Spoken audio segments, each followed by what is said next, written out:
Hello, my name is Oke, and thank you for this opportunity to share our Heritage Full Moon project with you. I think you'd agree with me that seeing a full moon rising perched low on the horizon is a simply stunning sight.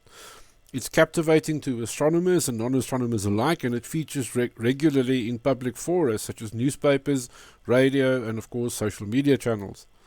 However, the result of this is that from time to time the public is told that a particular full moon visible on such and such a day is traditionally known as the wolf moon, or the strawberry moon, or the snow moon, or whatever. Now, there's a lot to unpack here, but all that's really important is that Southern Africa never had wolves roaming about, and it doesn't really snow here in February. It also doesn't make a whole lot of sense that as Africans we should exclusively celebrate the relatively recent traditions of people on the other side of the planet. Every time there's a spectacular moonrise, I think there's an opportunity to pay homage to some aspect of South Africa's rich cultural and astronomical heritage.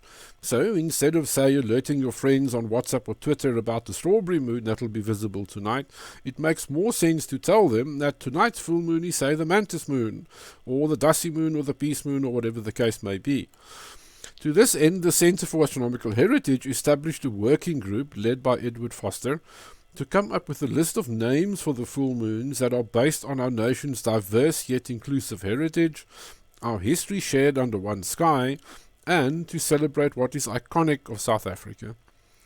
Because of the vagaries of our calendar, there are 23 instances of a full moon to be accounted for. Full moons can occur twice in a given month, except for February, which can never have a second one.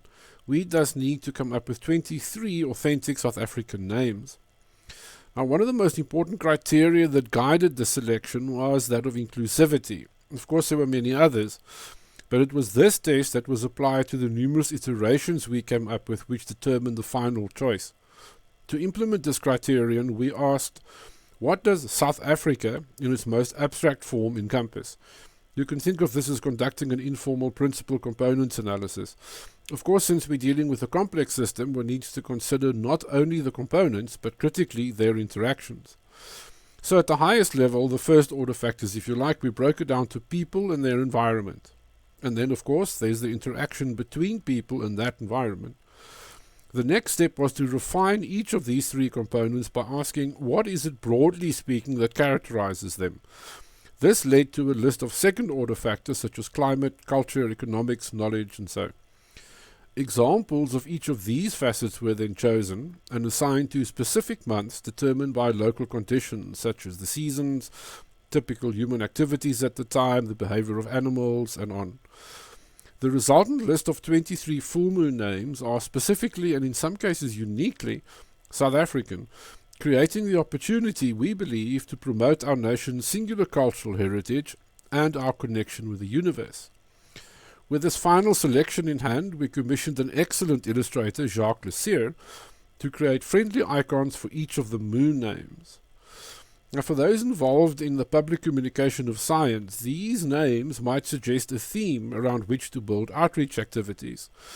It's also a jolly lot better than reciting, oh look, that's the sturgeon moon, which is far less meaningful to us than, say, the whale moon or the sisters moon. You can find a full list of the Heritage Full Moon names along with a short explanation of each on our website.